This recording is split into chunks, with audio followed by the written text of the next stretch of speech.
Orang Islam akan masuk syurga selagi dia mengucap syahadah. Tapi adakah dia masuk neraka dulu sebab timbangan dosanya berat?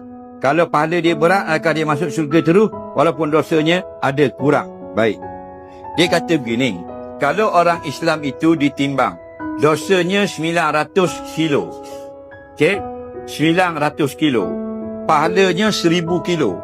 Adakah yang pahala 1000 kilo terus masuk syurga? Tidakkah masuk neraka dulu sebab dia ada dosa 900 kilo? Jawab kata ulama, tak.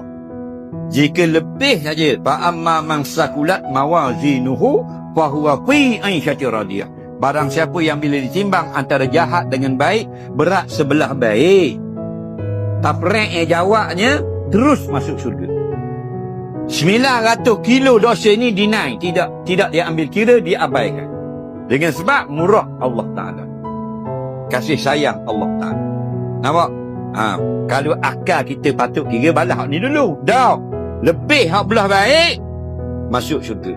Dan jika telah ditimbang pahalanya 1000 kilo, dosanya 1001 kilo, masuk neraka kalau tak dapat syafaat Nabi.